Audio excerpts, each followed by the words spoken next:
നമസ്കാരം. ഇൻകോൺവോയുടെ മറ്റൊരു എപ്പിസോഡിലേക്ക് ഏവർക്കും സ്വാഗതം.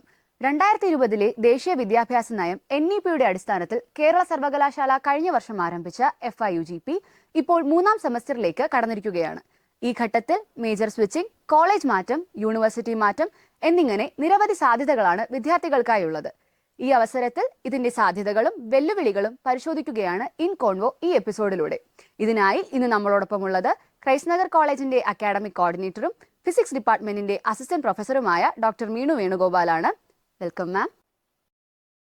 NEP 2020 നടപ്പാക്കുന്നതിന്റെ ഭാഗമായി നമ്മുടെ വിദ്യാഭ്യാസ രംഗം അടിമുടി മാറ്റത്തിന്റെ പാതയിലാണ്. വിദ്യാഭ്യാസത്തെ, അതിന്റെ മൂല്യങ്ങളെ ഡെമോക്രാറ്റിക്കായി ഡിസ്ട്രിബ്യൂട്ട് ചെയ്യാൻ പുതിയ സിസ്റ്റം എത്രത്തോളം കാര്യക്ഷമമാണെന്ന ആശങ്കകൾ നിലനിൽക്കുമ്പോഴും 4 വർഷ ബിരുദം നിലവിലെ അക്കാഡമിക് സ്ട്രക്ചറിൽ കൊണ്ടുവന്ന മാറ്റത്തെ അക്കാഡമീഷ്യൻ എന്ന നിലയിൽ മാം എങ്ങനെ നോക്കിക്കാണുന്നു? ഇപ്പോൾ പറഞ്ഞതുപോലെ നാഷണൽ എഡ്യൂക്കേഷൻ പോളിസിയുടെ ഭാഗമായി 2023 മുതൽ കേരള യൂണിവേഴ്സിറ്റി ഫോളോ ചെയ്ത് വരുന്നത് 4 ഇയർ UG പ്രോഗ്രാമാണ്. അതായത് 4 വർഷത്തെ ബിരുദ കോഴ്സാണ്. അപ്പോൾ ഇത്രയും നാൾ നമ്മൾ കണ്ടുവന്ന ആ 3 ഇയർ ഡിഗ്രി കോഴ്സിൽ നിന്നും വളരെ വിഭിന്നമാണ് 4 ഇയർ കോഴ്സിൻ്റെ കോഴ്സ് സ്ട്രക്ചർ എന്ന് പറയുന്നത് തന്നെ വ്യത്യാസമാണ്. അപ്പോൾ ആദ്യത്തെ ചോദ്യത്തിലേക്ക് വരാം. എങ്ങനെയാണ് ഇത് സ്റ്റുഡൻറ് ഡെമോക്രാറ്റിക് ആണെന്ന് ചോദിച്ചാൽ നമുക്ക് പറയാം, കുറച്ചുകൂടി സ്റ്റുഡൻറ് സെൻട്രിക് ആണ് ശരിക്കും 4 ഇയർ UG കോഴ്സ് എന്ന് പറയുന്നത്. അതായത് ഇപ്പോൾ നമ്മൾ പരിചയിച്ച് വന്ന 3 ഇയർ UG കോഴ്സിൽ ഇപ്പോൾ ഫിസിക്സ് മേജറായിട്ട് എടുക്കുന്ന ഒരു കുട്ടിക്ക് അവൻ്റെ മൈനറായിട്ട് മാത്സോ, സ്റ്റാറ്റോ, കെമിസ്ട്രിയോ, ഇലക്ട്രോണിക്സോ ഇങ്ങനെയുള്ള ചില മൈനേഴ്സ് യൂണിവേഴ്സിറ്റി തന്നെ നിർദ്ദേശിച്ചിട്ടുണ്ട്. ഈ മൈനേഴ്സ് അല്ലാതെ അവന് മറ്റൊരു മൈനേഴ്സ് എടുക്കാനുള്ള ഓപ്ഷൻ ഉണ്ടായിരുന്നില്ല. പക്ഷേ FIUGPയെ സംബന്ധിച്ചിടത്തോളം ഇപ്പോൾ നമുക്കറിയാം, മാറുന്ന ഒരു തലമുറയാണ്. ഇപ്പോൾ നമുക്ക് ടെക്നോളജി എല്ലാം കുട്ടികളുടെ വിരൽത്തുമ്പിലാണ്.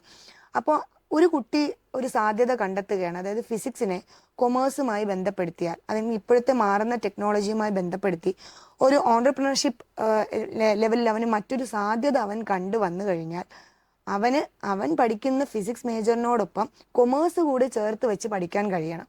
ഇപ്പോഴത്തെ നിലവിലെ 4 ഇയർ UG പ്രോഗ്രാം അതിനവനൊരു അവസരം നൽകുന്നു എന്നുള്ളതാണ് അതിൻ്റെ ഏറ്റവും വലിയ ആകർഷണം എന്ന് പറയുന്നത്. അങ്ങനെ നോക്കുമ്പോൾ FIUGP എന്ന് പറയുന്നത് നമ്മുടെ ഈ മാറ്റത്തിൻ്റെ അല്ലെങ്കിൽ മാറുന്ന തൊഴിലവസരങ്ങളുമായി ബന്ധപ്പെടുത്തി നോക്കുമ്പോൾ വളരെ വലിയ ഒരു നേട്ടമാണ് എന്ന് നമുക്ക് പറയാം. ഇനി ആശങ്കകളെ കുറിച്ച് പറയുകയാണെങ്കിൽ തീർച്ചയായിട്ടും ആശങ്കകൾ ഉണ്ടാകും. കാരണം ഇത്രയും നാൾ നമ്മൾ ഫോളോ ചെയ്ത് വന്നിരുന്ന ഒരു സിസ്റ്റത്തിൽ നിന്ന് വളരെ വലിയൊരു മാറ്റത്തിലേക്ക് നമ്മൾ പോവുകയാണ്. ആശങ്ക വരുമ്പോൾ അത് കുട്ടികൾക്ക് ആശങ്കയുണ്ടാകും, മാതാപിതാക്കൾക്ക് ആശങ്കയുണ്ടാകും, അതുപോലെ തന്നെ അധ്യാപകർക്കും ആശങ്കകൾ ഉണ്ടാകും. അപ്പോൾ ആശങ്ക ഉണ്ടാകുന്നു എന്നുള്ളതിലല്ല, ഇത് എത്രയും പെട്ടെന്ന് സമയബന്ധിതമായി പരിഹരിക്കുന്നുണ്ടോ എന്നുള്ളിടത്താണ് ഇതിൻ്റെ വിജയം എന്ന് പറയുന്നത്. അങ്ങനെ നമ്മൾ നോക്കുകയാണെങ്കിൽ ഈ കഴിഞ്ഞ 2 സെമസ്റ്ററുകളിലും നമുക്കുണ്ടായ എല്ലാ ആശങ്കകളും വളരെ പെട്ടെന്ന് തന്നെ, വേഗത്തിൽ തന്നെ കുട്ടികളെ അഫക്റ്റ് ചെയ്യാത്ത രീതിയിൽ പരിഹരിക്കാനായി യൂണിവേഴ്സിറ്റി എല്ലാ മെഷേഴ്സും എടുത്തിട്ടുണ്ട് എന്നുള്ളതാണ്. അപ്പോൾ അങ്ങനെ നോക്കുമ്പോൾ തീർച്ചയായിട്ടും FIUGP എന്താണോ, അതിൻ്റെ ഒരു എസൻസ് എന്താണോ, അതിലേക്ക് നമുക്ക് തീർച്ചയായും എത്തിപ്പെടാൻ കഴിയും എന്ന് തന്നെയാണ് എൻ്റെ വിശ്വാസം. Okay ma'am. കേരള സർവകലാശാല കഴിഞ്ഞ വർഷം ആരംഭിച്ച FIUGP ഇപ്പോൾ 3-ാം സെമസ്റ്ററിലേക്ക് എത്തി നിൽക്കുകയാണ്. ഈ ഘട്ടത്തിൽ മേജർ സ്വിച്ച് ചെയ്യുന്നതിനോടൊപ്പം കോളേജ് മാറ്റത്തിനും സർവകലാശാല മാറ്റത്തിനുമെല്ലാം അവസരമുണ്ട്. എങ്ങനെയാണ് ഈ ഒരു പ്രോസസ്സ്? എന്തൊക്കെയാണ് ഇതിന്റെ മാനദണ്ഡങ്ങൾ? FIUGPയുടെ മറ്റൊരു ആകർഷണമാണ് ഒരു സ്റ്റുഡൻറ്റിന് ആദ്യത്തെ 2 സെമസ്റ്ററുകൾ ചൂസ് ചെയ്തിരുന്ന മേജറിനെ ചേഞ്ച് ചെയ്യാൻ കഴിയും എന്നുള്ളത്.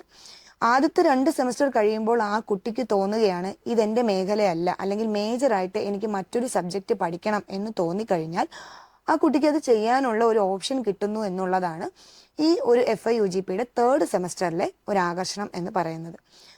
ഇങ്ങനെ പറയുമ്പോഴും ഈ മേജർ ചേഞ്ചിന് കുറേ അധികം മാനദണ്ഡങ്ങളുണ്ട്. അത് യൂണിവേഴ്സിറ്റി തന്നെ നിഷ്കർഷിച്ചിട്ടുണ്ട്. ഇപ്പോൾ എല്ലാ കോളേജസിനും അതിനുള്ള ഗൈഡ് ലൈൻസ് യൂണിവേഴ്സിറ്റി നൽകിയിട്ടുണ്ട്. പ്രധാനമായി പറയുകയാണെങ്കിൽ ആദ്യത്തെ 2 സെമസ്റ്ററിൽ ആ കുട്ടികൾ അക്വയർ ചെയ്തിരിക്കേണ്ട കുറച്ച് ക്രെഡിറ്റുകളുണ്ട്. ഉദാഹരണത്തിന് പറഞ്ഞാൽ ആദ്യത്തെ 2 സെമസ്റ്റർ കഴിയുമ്പോൾ മേജറിന് ആ കുട്ടിക്ക് 8 ക്രെഡിറ്റ് കിട്ടിയിരിക്കണം എന്നുണ്ട്, മൈനേഴ്സിന് 16 ക്രെഡിറ്റ് കിട്ടിയിരിക്കണം, MDCക്ക് 6 ക്രെഡിറ്റ് കിട്ടിയിരിക്കണം, AEC ചേർത്തുകൊണ്ട് 12 ക്രെഡിറ്റുകൾ കിട്ടിയിരിക്കണം. അതിൻ്റെ അർത്ഥം എന്ന് പറയുന്നത് ഈ 2 സെമസ്റ്ററിലും അരിയർ വരാൻ പാടില്ല എന്നുള്ളതാണ്. അപ്പോൾ ആദ്യത്തെ ക്രൈറ്റീരിയ എന്ന് പറയുന്നത് 2 സെമസ്റ്ററിലും ഫുൾ കോഴ്സും പാസ്സായ ഒരു കുട്ടിക്ക് മാത്രമേ 3rd സെമസ്റ്ററിൽ മേജർ ചേഞ്ച് ചെയ്യാനുള്ള ഓപ്ഷനായിട്ട് കൊടുക്കാനായിട്ട് കഴിയുകയുള്ളൂ. അത് ഫസ്റ്റ് കാര്യം. ഇനി രണ്ടാമത്തെ കാര്യം എന്ന് പറയുന്നത്, ആ കുട്ടി പഠിച്ചിരിക്കുന്ന ആദ്യത്തെ 2 സെമസ്റ്ററുകളിലും പഠിച്ചിരിക്കുന്ന മൈനേഴ്സോ MDCയോ മാത്രമേ അവൻ്റെ മേജറായി മാറ്റാനായിട്ട് കഴിയുകയുള്ളൂ. അപ്പോൾ MDC ആയിട്ടുള്ള പേപ്പറോ അല്ലെങ്കിൽ മൈനറായിട്ടുള്ള പേപ്പറോ മേജറാക്കി മാറ്റി കഴിയുമ്പോൾ ആദ്യമായി ആ കുട്ടി ചെയ്യേണ്ടത് ഈ ക്രെഡിറ്റ് ആഡ് ചെയ്ത് നോക്കുക എന്നുള്ളതാണ്. അതായത് ഉദാഹരണത്തോടു കൂടി തന്നെ പറയാം. നമുക്ക് ആദ്യത്തെ 2 സെമസ്റ്ററിലും ആ കുട്ടി ഫിസിക്സ് ആയിരുന്നു മേജർ എന്ന് വിചാരിക്കുക. ഒരു സെമസ്റ്ററിൽ ആ കുട്ടി സ്റ്റാറ്റ് മൈനറായിട്ട് എടുത്തു, അടുത്ത സെമസ്റ്ററിൽ ആ കുട്ടി മാത്സ് മൈനറായിട്ട് എടുത്തു എന്ന് വിചാരിക്കാം. അപ്പോൾ 3rd സെമസ്റ്ററിലേക്ക് വരുമ്പോൾ ഈ സ്റ്റാറ്റോ മാത്സോ ആ കുട്ടിക്ക് മേജറായി പോകണം. നമ്മൾ ക്രെഡിറ്റ് കാൽക്കുലേറ്റ് ചെയ്യുമ്പോൾ പ്രശ്നം എന്താണ്? ഒരു സെമസ്റ്ററിലെ ആ കുട്ടി സ്റ്റാറ്റ് പഠിച്ചിട്ടുള്ളൂ. അപ്പോൾ 2 സെമസ്റ്റർ കഴിയുമ്പോഴും സ്റ്റാറ്റിന് ആ കുട്ടിക്ക് 4 ക്രെഡിറ്റേ കിട്ടിയിട്ടുള്ളൂ. അതൊരു മേജറായി മാറണമെങ്കിൽ എന്ത് വേണം? 8 ക്രെഡിറ്റ് മിനിമം വേണം എന്നാണ്. അപ്പോൾ അങ്ങനെ വരുന്നൊരു കേസിൽ ഈ കുട്ടി അധിക 4 ക്രെഡിറ്റ് ഓൺലൈനായിട്ടോ ഓഫ്ലൈനായിട്ടോ ആ കുട്ടിയുടെ ബോർഡ് ഓഫ് സ്റ്റഡീസ് അംഗീകരിച്ച കോഴ്സ് പഠിച്ച് നേടണം എന്നുള്ളതാണ് ഒരു ക്രൈറ്റീരിയ എന്ന് പറയുന്നത്. അതായത് 2 സെമസ്റ്റർ കഴിഞ്ഞ് 3ാമത്തെ സെമസ്റ്ററിൽ എടുക്കാൻ പോകുന്ന പുതിയ മേജറിന് കഴിഞ്ഞ 2 സെമസ്റ്ററുകൾ ചേർത്ത് വയ്ക്കുമ്പോൾ 8 ക്രെഡിറ്റ് ആ കുട്ടി നേടിയിരിക്കണം. ഇത് മൈനറിൻ്റെ കേസാണ്.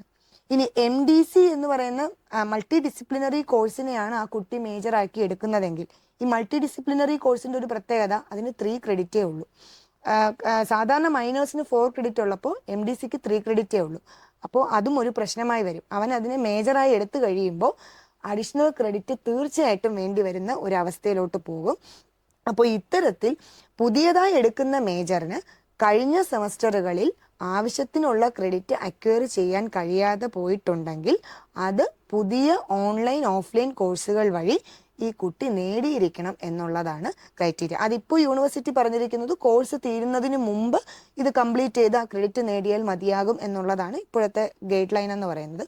അപ്പോൾ എന്തായാലും അധിക ക്രെഡിറ്റിൻ്റെ ഒരു പ്രശ്നം പല കേസുകളിലും വരും എന്നുള്ളതാണ് അതിലൊരു ചേഞ്ച് എന്ന് പറയുന്നത്. അപ്പോൾ ഇതാണ് ആ മേജർ ചേഞ്ചിൻ്റെ മാനദണ്ഡം എന്ന് പറയുന്നത്. അപ്പോൾ ഇനി നമ്മുടെ കോളേജിൽ തന്നെ ആദ്യത്തെ സ്റ്റെപ്പ് എന്ന് പറയുന്നത് കോളേജുകളിൽ തന്നെ മേജർ അങ്ങോട്ടും ഇങ്ങോട്ടും ചേഞ്ച് ചെയ്യാൻ കഴിയും എന്നുള്ളതാണ്. അപ്പോൾ അങ്ങനെ വരുമ്പോൾ ഉള്ള ഒരു കേസ് എന്ന് പറയുന്നത്, എല്ലാ കോഴ്സിനും അല്ലെങ്കിൽ എല്ലാ സബ്ജക്റ്റിലും യൂണിവേഴ്സിറ്റി 10% സീറ്റ് അഡീഷണൽ കൊടുത്തിട്ടുണ്ട്. അപ്പോൾ ആ സീറ്റുകളിലേക്ക് കുട്ടികൾ ഈ മേജർ ചേഞ്ചിനായി അപ്ലൈ ചെയ്യുമ്പോൾ നമ്മൾ സാധാരണ ചെയ്യുന്ന പോലെ തന്നെ റാങ്ക് ലിസ്റ്റ് ഉണ്ടാവും. അതിൽ തന്നെ കുറേ മാനദണ്ഡങ്ങൾ യൂണിവേഴ്സിറ്റി പറയുന്നുണ്ട്, ഗൈഡ് ലൈൻസ്, മെറിറ്റ് മാനേജ്മെൻറ്റ്, അങ്ങനെ അതായത് നമ്മുടെ സീറ്റ് മെട്രിക്സ്, അങ്ങനെ ഒരുപാട് ഗൈഡ് ലൈൻസ്, പിന്നെ അവൻ്റെ മാർക്ക്. അപ്പോൾ ഇതെല്ലാം ചേർത്തിട്ടുള്ളൊരു റാങ്ക് ലിസ്റ്റ് ആയിരിക്കും വരുന്നത്. ആ റാങ്ക് ലിസ്റ്റിൽ ടോപ്പിലുള്ള ആൾക്ക് ഈ പറയുന്ന പോലെ മേജർ ചൂസ് ചെയ്തിരിക്കുന്ന പുതിയ മേജറിലോട്ട് അഡ്മിഷൻ കിട്ടും. ഇനി ഒരു കോഴ്സിൽ അവന് അല്ലെങ്കിൽ ഒരു സബ്ജക്റ്റിൽ അവൻ മേജർ ചേഞ്ച് ചെയ്ത് വന്നതിന് ശേഷവും ആ മേജറിൽ സീറ്റ് വേക്കൻ്റ് ആയിട്ടുണ്ട് എങ്കിൽ നമ്മളത് യൂണിവേഴ്സിറ്റിയെ അറിയിക്കും.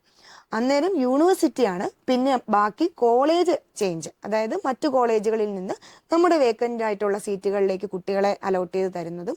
അതല്ല ഇനി യൂണിവേഴ്സിറ്റി മാറണമെന്നുണ്ടെങ്കിൽ മറ്റു യൂണിവേഴ്സിറ്റികളിലേക്ക് പോകാനുള്ള അവസരങ്ങളുമെല്ലാം പിന്നെ യൂണിവേഴ്സിറ്റി ലെവലുള്ള പ്രൊസീജിയറാണ്. കോളേജ് ലെവലുകളിൽ നമ്മൾ ആദ്യം ഡിപ്പാർട്ട്മെൻറ്റിനിടയ്ക്കുള്ള പിന്നെ മേജർ ചേഞ്ചസ് ആണ് നമ്മൾ കൊണ്ടുവരുന്നത്. പക്ഷെ അതിന് ഇത്രത്തോളം മാനദണ്ഡങ്ങളുണ്ട്. ക്രെഡിറ്റ് ഒരു വളരെ പ്രധാനപ്പെട്ട മാനദണ്ഡമാണ്. ക്രെഡിറ്റ് അക്വയർ ചെയ്തേ മതിയാവുള്ളൂ. അത് അക്വയർ ചെയ്യുന്ന രീതിയിൽ അവന് പുതിയ മേജറിലേക്ക് ഷിഫ്റ്റ് ചെയ്യാനായിട്ട് പറ്റും. അതാണ് ഈ ഒരു 3rd സെമസ്റ്ററിലെ മേജർ ചേഞ്ചുമായിട്ട് ബന്ധപ്പെട്ട് ഇപ്പോൾ പറയാനുള്ള കാര്യം. ഓക്കെ മാം, വിദ്യാർത്ഥികൾക്ക് സ്വന്തമായി പാത്വേ ഒരുക്കി അവർ ആഗ്രഹിക്കുന്ന പ്രകാരമുള്ള അക്കാഡമിക് ബാങ്ക് ഓഫ് ക്രെഡിറ്റ് സൃഷ്ടിക്കാനുള്ള അവസരം ഈ പദ്ധതി നൽകുന്നുണ്ടെന്ന കാര്യത്തിൽ യാതൊരു സംശയവുമില്ല. അപ്പോഴും പഠനശേഷം തൊഴിൽ അല്ലെങ്കിൽ ജീവിതമാർഗം, അതുമല്ലെങ്കിൽ ക്വാളിറ്റി ഓഫ് ലൈഫ് ഉറപ്പുവരുത്താൻ ഇത് എത്രത്തോളം ഫലപ്രദമാണ്? പ്രത്യേകിച്ചും സ്വയം തൊഴിൽ, സ്റ്റാർട്ടപ്പ് സംരംഭങ്ങൾ, ആഗോള തൊഴിൽ വിപണി എന്നിങ്ങനെയുള്ള പ്രോസ്പെക്ട്സിൽ.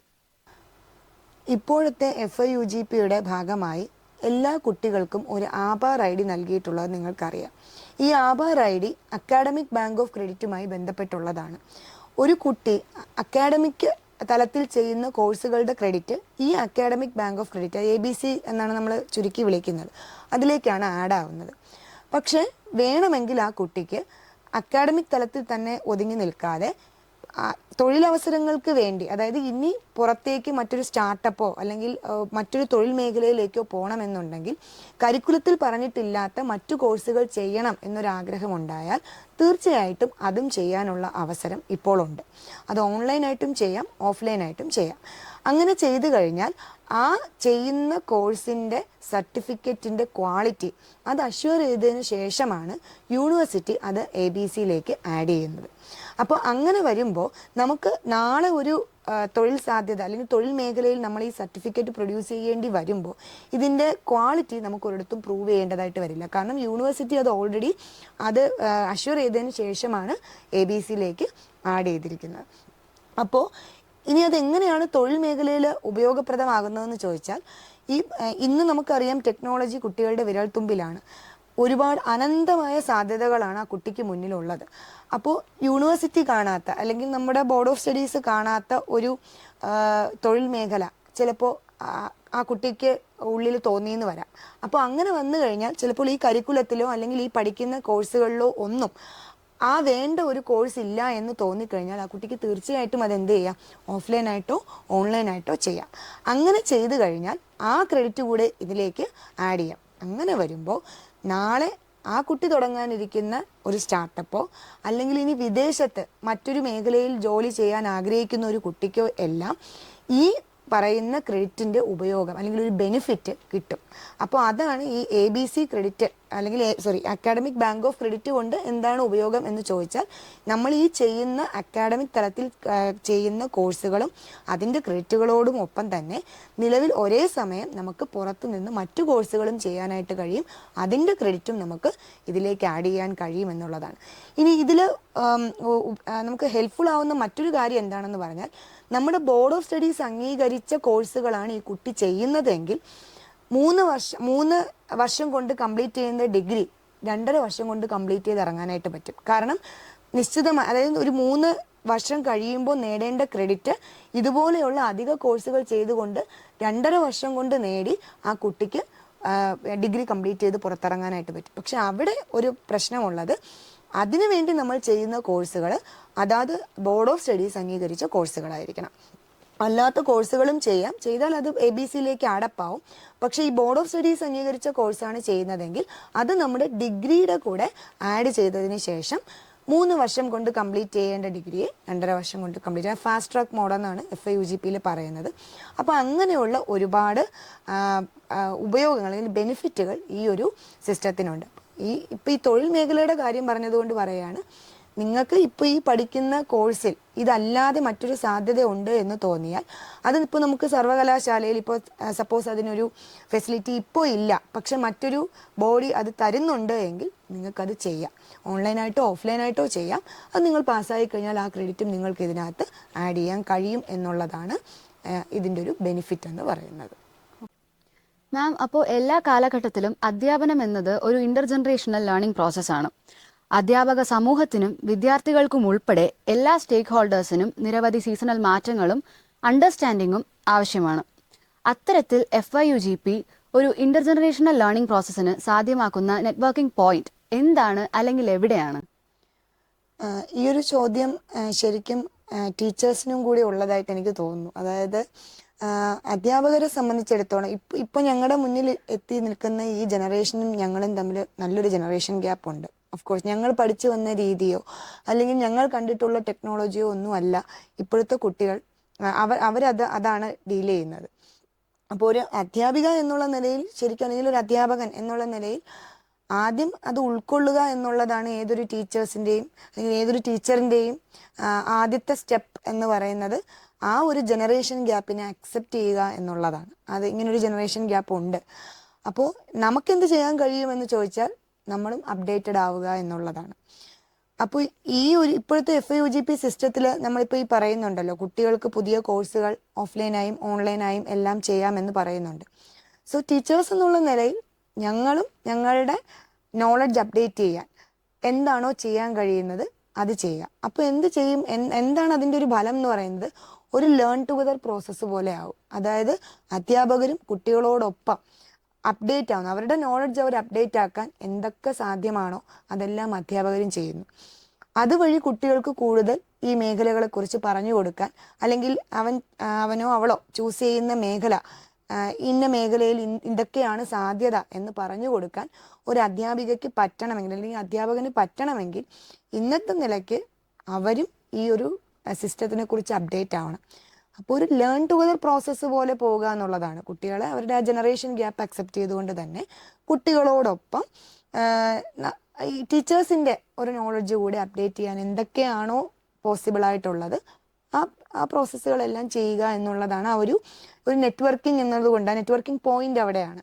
ടീച്ചേഴ്സും കുട്ടികളും ഒരുപോലെ പഠിച്ച് പോവുക എന്നുള്ളത്. ടീച്ചേഴ്സ് അവരുടെ നോളജ് അപ്ഡേറ്റ് ചെയ്യുന്നു, അത് കുട്ടികൾക്ക് പിന്നീട് യൂസ്ഫുൾ ആയി വരുന്ന രീതിയിൽ ഹെൽപ്പ് ചെയ്യുക. അല്ലെങ്കിൽ ചിലപ്പോൾ നമ്മൾ ആരും ചിന്തിക്കാത്ത ഒരു സാധ്യത, ചിലപ്പോൾ ഒരു കുട്ടി പറയുകയാണ്, ടീച്ചർ ഇങ്ങനൊരു സാധ്യതയില്ലേ, നമ്മുടെ സബ്ജക്റ്റിന് ഇങ്ങനെ ഒരു സാധ്യത ഉണ്ടല്ലോ എന്നൊരു കുട്ടി പറഞ്ഞാൽ, ശരിയാണ്, അങ്ങനെ ഒരു സാധ്യത ഉണ്ടെങ്കിൽ അതിന് നമുക്ക് എന്ത് ചെയ്യാൻ കഴിയുമെന്നുള്ളിടത്ത് ഒരു ടീച്ചർ മാറി ചിന്തിച്ച് തുടങ്ങുമ്പോൾ ഈ പറയുന്നത് പോലെ ഒരു ഇന്റർ ജനറേഷണൽ ഒരു സിസ്റ്റം അവിടെ വരും. അപ്പോൾ അത് നമുക്ക് ആ ജനറേഷൻ ഗ്യാപ്പിനെ ഒന്ന് ഓവർകം ചെയ്യാനും കുട്ടികളെ അത് കൂടുതൽ ഹെൽപ്പ് ചെയ്യാനും ടീച്ചേഴ്സിന് അവരുടെ നോളജ് അപ്ഡേറ്റ് ചെയ്യാനും ഉള്ള ഒരു അവസരമായി അത് മാറും.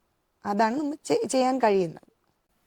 ഓക്കെ മാം, പുതിയ പരിഷ്കരണം എന്ന നിലയിൽ കൃത്യമായ അക്കാഡമിക് സപ്പോർട്ട് സിസ്റ്റം കോളേജ് തലത്തിലും സർവകലാശാല തലത്തിലും നൽകേണ്ടതുണ്ട്. ബ്രിഡ്ജ് കോഴ്സുകളും ഓറിയന്റേഷൻ ക്ലാസുകളും ഉൾപ്പെടെ നിരവധി പരിപാടികൾ നടപ്പിലാക്കേണ്ടതുണ്ട്. അത്തരത്തിൽ അക്കാഡമിക് ക്രെഡിബിലിറ്റി ഉറപ്പാക്കുന്നതിനും FYUGP കാര്യക്ഷമമായി നടപ്പാക്കുന്നതിനും ക്രൈസ്റ്റ് നഗർ കോളേജ് മാതൃക എന്താണ്? ഇത് പറയുമ്പോൾ ക്രൈസ്റ്റ് നഗർ കോളേജിനെ സംബന്ധിച്ചിടത്തോളം FYUGPയുടെ തുടക്ക സ്റ്റേജിൽ തന്നെ, അതായത് ഏതാണ്ട് സിലബസ് പ്രിപ്പറേഷൻ സമയം മുതൽ തന്നെ നമ്മുടെ ടീച്ചേഴ്സ് എല്ലാം ഇതിൻ്റെ ഒരു ഭാഗമായിരുന്നു. അതുകൊണ്ട് തന്നെ ഈ FYUGP എന്താണ് എന്നുള്ളതിനെ കുറിച്ച് നമ്മളുടെ ടീച്ചേഴ്സ് എല്ലാം തന്നെ അവെയർ ആയിരുന്നു എന്നുള്ളതാണ് സത്യം. ഇതിൻ്റെ ഭാഗമായി നമ്മുടെ കോളേജിൽ ഒരു FYUGP അക്കാഡമിക് ലെവൽ കമ്മിറ്റി ഉണ്ട്. അപ്പോൾ ആ കമ്മിറ്റിയിൽ നമ്മുടെ പ്രിൻസിപ്പൽ മാം ഉണ്ട്, HODs ഉണ്ട്, ടീച്ചേഴ്സ് ഉണ്ട്. അപ്പോൾ ഈ ഒരു കമ്മിറ്റി പ്രവർത്തിക്കുന്നത് എങ്ങനെയാണെന്ന് പറഞ്ഞാൽ, university guide lines FYUGP relate ചെയ്ത് ഗൈഡ് ലൈൻസ് തരുന്ന സമയത്ത് വിശദമായ ആ ഗൈഡ് ലൈൻസിനെ നമ്മൾ വിശകലനം ചെയ്യുകയും എങ്ങനെയാണ് അത് കുട്ടികളിലേക്ക് എത്തിക്കുക എന്നുള്ളതും നമ്മളൊരു മീറ്റിങ്ങിലൂടെ അത് നന്നായി വിശകലനം ചെയ്തതിന് ശേഷം മാത്രമേ നമ്മളത് ഇംപ്ലിമെൻറ്റ് ചെയ്യാറുള്ളൂ. അപ്പോൾ ക്രൈസ്റ്റ് നഗറിനെ സംബന്ധിച്ചിടത്തോളം നമുക്കറിയാം, ഇപ്പോൾ ഇത്രയും വർഷത്തെ ഒരു ലെഗസി എന്ന് നമുക്ക് പറയാം. അത് നോക്കിക്കഴിഞ്ഞാൽ നമ്മുടെ റാങ്ക് ആണെങ്കിലും, നമ്മുടെ കുട്ടികൾ എല്ലാ വർഷവും ഒത്തിരി റാങ്ക്, 10-നകത്തുള്ള ഒത്തിരി റാങ്ക് ബാഗ് ചെയ്യുന്നുണ്ട് എല്ലാ കോഴ്സുകളിലും. അതുപോലെ തന്നെ പ്ലേസ്മെന്റ് ആണെങ്കിലും ഇത്തവണ മാത്രം നമുക്ക് ഏകദേശം 200ഓളം പ്ലേസ്മെന്റ് ആണ് നടന്നത് നമ്മുടെ കോളേജിൽ നിന്ന്, പല മൾട്ടിനാഷണൽ കമ്പനികൾ വന്നിട്ട്. അപ്പോൾ ഓൾറെഡി നമ്മുടെ കോളേജിൽ ഈ ഇൻഫ്രാസ്ട്രക്ചറും ഇല്ലെങ്കിൽ കുട്ടികൾക്ക് വേണ്ട കാര്യങ്ങളും എല്ലാം കൊടുക്കാൻ നമ്മൾ റെഡിയാണ് ഓൾറെഡി. ഇപ്പം നമ്മൾ പുതിയതായിട്ട് ഇൻട്രൊഡ്യൂസ് ചെയ്യുന്നതല്ല, ഓൾറെഡി നമ്മുടെ ഇൻഫ്രാസ്ട്രക്ചർ അങ്ങനെയാണ്. അപ്പോൾ ഇപ്പോൾ ഈ FYUGPയിലേക്ക് വരുമ്പോൾ നമ്മൾ ആദ്യത്തെ സ്റ്റെപ്പായിട്ട് ചെയ്യുന്നത് എന്താണെന്ന് പറഞ്ഞാൽ, പുതിയതായിട്ട് വരുന്ന കുട്ടികൾക്ക് പ്രോപ്പറായിട്ട് ആദ്യം ഒരു ഓറിയന്റേഷൻ കൊടുക്കുക എന്നുള്ളതാണ്. അതായത് നമ്മുടെ കോളേജിൽ 10 UG കോഴ്സുകളാണ് ഉള്ളത്. 10 UG കോഴ്സുകൾ എന്ന് പറയുമ്പോൾ കുട്ടിക്ക് ഇഷ്ടത്തിനനുസരിച്ചിട്ടുള്ള മേജറും അതിനിഷ്ടത്തിനനുസരിച്ചിട്ടുള്ള തന്നെ മൈനേഴ്സും MDCയും AEC VAC SEC എല്ലാം ചൂസ് ചെയ്യാൻ ഒരുപാട് കോഴ്സുകൾ കോളേജ് ബാസ്ക്കറ്റിൽ അവൈലബിൾ ആണ് എന്നുള്ളത് വലിയൊരു ബെനിഫിറ്റാണ്. ഓക്കെ, അപ്പോൾ ആ ഒരു ബെനിഫിറ്റ് മുന്നിൽ കണ്ടുകൊണ്ട് തന്നെ ഇതൊക്കെയാണ് ഇവിടുത്തെ കോഴ്സുകൾ. FYUGPയുടെ സ്ട്രക്ചർ ഇങ്ങനെയാണ്. ഇതിൽ നിങ്ങൾക്ക് ഇങ്ങനെയുള്ള മേജേഴ്സും മൈനേഴ്സും എടുത്തു കഴിഞ്ഞാൽ ഇങ്ങനെയുള്ള അവസരങ്ങളുണ്ട് എന്ന് കുട്ടിക്കൊരു ബോധവൽക്കരണം നൽകുക എന്നുള്ളതാണ് ഇതിൻ്റെ ഫസ്റ്റ് സ്റ്റെപ്പ് എന്ന് പറയുന്നത്. അപ്പം നമ്മൾ അങ്ങനെ ഒരു സ്റ്റെപ്പ് എടുത്തു കഴിയുമ്പോൾ തീർച്ചയായിട്ടും കുട്ടികൾക്കും ചിലപ്പോൾ സജഷൻസ് ഉണ്ടാവും. ഞാൻ പറഞ്ഞല്ലോ, ഇപ്പോഴത്തെ കുട്ടികൾ ടെക്നോളജി വൈസ് വളരെ മുമ്പിലുള്ളവരാണ്. അപ്പം നമ്മളാരും കാണാത്തൊരു സാധ്യത അവരും കണ്ടു എന്ന് വരും. അപ്പോൾ ആ കുട്ടി പറയാണ്, ടീച്ചർ എനിക്ക് ഇങ്ങനെ ഒരു മേജറും ഇങ്ങനൊരു മൈനറും ആണെങ്കിൽ എനിക്ക് ഇങ്ങനെ ഒരു തൊഴിൽ സാധ്യതയുണ്ട്, അല്ലെങ്കിൽ ഇങ്ങനെ ഒരു ഹയർ എഡ്യൂക്കേഷൻ സാധ്യതയുണ്ട് എന്ന് ആ കുട്ടി പറഞ്ഞു കഴിഞ്ഞാൽ അതും കണക്കിലെടുത്തുകൊണ്ടായിരിക്കും ആ കുട്ടിക്ക് വേണ്ട മേജർ മൈനേഴ്സ് സെറ്റ് ചെയ്ത് വരുന്നത്. ഇനി അത് സെറ്റ് ചെയ്തെടുത്തു കഴിഞ്ഞാൽ തീർച്ചയായിട്ടും നിങ്ങൾ 12th കഴിഞ്ഞ് വരുന്ന കുട്ടികളാണ്. അവർക്ക് അവരുടെ പഴയ കാര്യങ്ങളൊക്കെ ഒന്ന് പൊടിതട്ടി എടുക്കേണ്ട ഒരു ആവശ്യമുണ്ട്. ഒന്ന്, എന്താണ് നിങ്ങൾ മുമ്പ് പഠിച്ചത്, എന്താണ് ഇനി നിങ്ങൾ പഠിക്കാൻ പോകുന്നത് എന്നൊരു ഐഡിയ കൊടുക്കണം. അപ്പോൾ അതിന് കൃത്യമായി ബ്രിഡ്ജ് കോഴ്സുകൾ കൊടുക്കാറുണ്ട്. അത് മുമ്പ് നമ്മൾ 3 ഇയർ UG കോഴ്സ് ആയിരുന്നപ്പോഴും നമ്മൾ ചെയ്തിരുന്ന കാര്യം തന്നെയാണ്. അതിപ്പോൾ നമ്മൾ 4 ഇയർ UG കോഴ്സിലെ കുട്ടികൾക്കും ഈ ഒരു ബ്രിഡ്ജ് കോഴ്സ് നമ്മൾ കൊടുക്കുന്നുണ്ട്. അപ്പോൾ ഇത്രയും ആകുമ്പോൾ തന്നെ ആ കുട്ടി ഞാൻ എന്താണ് പഠിക്കാൻ പോകുന്നത്, അല്ലെങ്കിൽ ഞാൻ എടുക്കുന്ന പ്രോഗ്രാം അതിൻ്റെ സ്ട്രക്ചർ എന്താണ് എന്നുള്ളത് ആ കുട്ടി മനസ്സിലാക്കി കഴിഞ്ഞിരിക്കും. പിന്നെ അതിനുശേഷം വരുമ്പോൾ ഇനി നമുക്കറിയാം ഈ FIUGPയുടെ പ്രധാനപ്പെട്ട ഒരു ഭാഗം എന്ന് പറയുന്നത് സ്കിൽ എൻഹാൻസ്മെന്റ് ആണ്. ഒരു കുട്ടിക്ക് ഒരു സ്കില്ലുണ്ടെങ്കിൽ അത് എൻഹാൻസ് ചെയ്യാൻ എന്തൊക്കെ കോഴ്സുകൾ എടുക്കാമോ, അല്ലെങ്കിൽ അതിന് എന്തൊക്കെ ഫെസിലിറ്റീസ് കോളേജിന് പ്രൊവൈഡ് ചെയ്യാമോ അതെല്ലാം ചെയ്തുകൊണ്ട് വരുമ്പോഴേ FIUGPയുടെ എസൻസ് കംപ്ലീറ്റ് ആവുന്നുള്ളൂ. അപ്പം നമ്മുടെ കോളേജിൽ നേരത്തെ തന്നെ വളരെ വളരെ ആക്റ്റീവായി പ്രവർത്തിക്കുന്ന ഒരു IEDC ഉണ്ട്. IEDC എന്ന് പറയുന്ന ഓണ്ടർപ്രണർഷിപ്പ് ആൻഡ് ഡെവലപ്മെന്റ് സെല്ലുണ്ട്. അപ്പോൾ യങ് ഇന്ത്യ പ്രോഗ്രാം പോലെ YIP പോലെയുള്ള പ്രോഗ്രാംസിലൊക്കെ കുട്ടികളെ പാർട്ടിസിപ്പേറ്റ് ചെയ്യിച്ചുകൊണ്ട് നമ്മൾ ഓൾറെഡി ഇതിനോടകം തന്നെ 3 ഇയർ UG കോഴ്സിലെ കുട്ടികൾക്ക് തന്നെ നമ്മൾ ഓൾറെഡി പല വർക്ക്ഷോപ്പുകളും എല്ലാം കൊടുത്തിട്ടുണ്ട്, ഹാൻഡ്സ് ഓൺ ട്രെയിനിങ്ങും ഒക്കെ കൊടുത്തിട്ടുണ്ട്. അപ്പോൾ അതിപ്പോൾ നമ്മളിനി ഈ 4 ഇയർ UG കോഴ്സിലെ കുട്ടികൾക്കും കൂടെ എക്സ്റ്റെൻഡ് ചെയ്യാൻ പോവുകയാണ്. നമ്മുടെ കോളേജിനെ കുറിച്ച് പറയുകയാണെങ്കിൽ അതുപോലെ തന്നെ നമുക്ക് വളരെ എഫിഷ്യൻ്റ് ആയിട്ടൊരു സ്റ്റുഡിയോ ഉള്ള, ജേർണലിസം മേജറായിട്ടുള്ള ഒരു കോളേജാണ്. അപ്പോൾ സ്റ്റുഡിയോ ഉണ്ട്. അപ്പോൾ കുട്ടികൾക്ക് നാളെ ജേർണലിസം ഒരു പ്രൊഫഷനായി കൊണ്ടുവരുന്ന കുട്ടികൾക്ക് അതിന് എന്തൊക്കെയാണോ ആവശ്യമുള്ളത്, എന്തൊക്കെ ട്രെയിനിങ് ആണോ അവിടെ കിട്ടുന്നത് അതെല്ലാം കുട്ടിക്ക് കിട്ടും. പിന്നെ നമ്മുടെ സയൻസ് ഡിപ്പാർട്ട്മെൻറ്റുകളാണെങ്കിലും നമ്മുടെ സയൻസ് ഡിപ്പാർട്ട്മെൻറ്റുകളെല്ലാം UG ഉള്ളൂ. പക്ഷേ UG ഉള്ളപ്പോൾ തന്നെ നമുക്കിപ്പോൾ ഒരു ചെറിയ റിസർച്ച് വിങ്ങുണ്ട്. അപ്പോൾ നമുക്ക് ഈ പറഞ്ഞതുപോലെ നാളെ 4 ഇയർ UG കോഴ്സ് എന്ന് പറയുമ്പോൾ 4ാമത്തെ വർഷം ഓണേഴ്സ് വിത്ത് റിസർച്ച് എന്നൊരു സെക്ഷനും കൂടെ ഉണ്ട്. അപ്പോൾ റിസർച്ചിലേക്ക് കാലെടുത്ത് വയ്ക്കുന്ന കുട്ടികൾക്ക് അതിനൊരു ബേസിക്സ് കൊടുക്കാനുള്ള കാര്യങ്ങളും നാളെ അത് റിസർച്ചായി കൺവേർട്ട് ചെയ്യണമെങ്കിൽ ഫുള്ളി അത് ചെയ്യാനുള്ള ഫെസിലിറ്റിയും ഇപ്പോൾ തന്നെ ക്രൈസ്റ്റ് നഗർ കോളേജിന് ഉണ്ട്. അപ്പോൾ ഇത്തരത്തിൽ വളരെ മികച്ച ഒരു ഇൻഫ്രാസ്ട്രക്ചർ ഇപ്പോഴല്ല ആദ്യമേ തന്നെ നമ്മുടെ കോളേജിനുള്ളത് കൊണ്ട് നമുക്ക് ഈ FIUGPയിൽ പറയുന്ന എസൻസ് നേടിയെടുക്കാൻ വലിയ ബുദ്ധിമുട്ട് ഉണ്ടാവുകയില്ല. നമ്മുടെ കുട്ടികൾക്ക് അത് കൊടുക്കാനായിട്ട് നമുക്ക് വലിയ ബുദ്ധിമുട്ട് നമ്മൾ ഫേസ് ചെയ്യേണ്ടി വരത്തില്ല.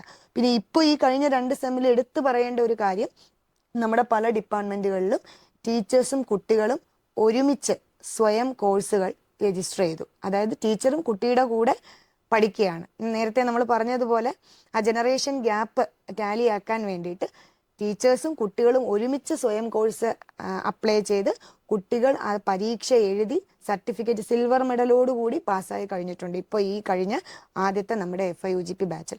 അപ്പോൾ ഇത്തരത്തിൽ എന്താണോ FIUGP അല്ലെങ്കിൽ 4 ഇയർ UG പ്രോഗ്രാമിലൂടെ എന്താണോ NEP വിഭാവനം ചെയ്യുന്നത് അത് നമ്മൾ തീർച്ചയായിട്ടും ക്രൈസ്റ്റ് നഗർ കോളേജ് അത് കൊടുക്കാനുള്ള എല്ലാ ഫെസിലിറ്റീസും ഇൻഫ്രാസ്ട്രക്ചറും അതിന് എഫിഷ്യൻ്റ് ആയിട്ടുള്ള ടീച്ചേഴ്സും വലിയ സപ്പോർട്ട് തരുന്ന ഒരു മാനേജ്മെൻറ്റും ഉള്ള ഒരു കോളേജ് എന്നുള്ള നിലയ്ക്ക് നമുക്ക് തീർച്ചയായിട്ടും ഈ ഒരു പ്രോഗ്രാമിനെ അതിൻ്റെ വിജയത്തിലെത്തിക്കാൻ കഴിയും എന്നുള്ളത് എനിക്ക് ഉറപ്പുണ്ട്. അപ്പോൾ ഇനി നമ്മുടെ കോളേജിലേക്ക് വരുന്ന കുട്ടികളാണെങ്കിലും അവർക്ക് ധൈര്യമായിട്ട് ഇങ്ങോട്ട് വരാം. അവർക്ക് എന്താണോ വേണ്ടത് അത് പ്രൊവൈഡ് ചെയ്യാനുള്ള കപ്പാസിറ്റി നമ്മുടെ ഈ കോളേജിനുണ്ട്. അത് ക്രൈസ്റ്റ് നഗർ എടുക്കുന്ന സ്റ്റെപ്സ് ഇതൊക്കെയാണ്. അപ്പോൾ ധൈര്യമായി ബാക്കിയുള്ള കുട്ടികൾക്ക് FIUGPയിലേക്ക് വരാം. ഒരു പേടിയും വേണ്ട. അവർക്ക് വേണ്ടതെല്ലാം നൽകാനുള്ള ഒരു ഫെസിലിറ്റി ഇവിടെ ഉണ്ട്. ഞങ്ങൾ ടീച്ചേഴ്സ് എല്ലാം റെഡിയാണ്. അതാണ് എനിക്ക് പറയാൻ. ഇത്രയും നേരം ഞങ്ങളോടൊപ്പം ചെലവഴിച്ച് FIUGPയെ പറ്റിയുള്ള സംശയങ്ങളൊക്കെ മാറ്റി തന്നതിന് ഒരുപാട് നന്ദി.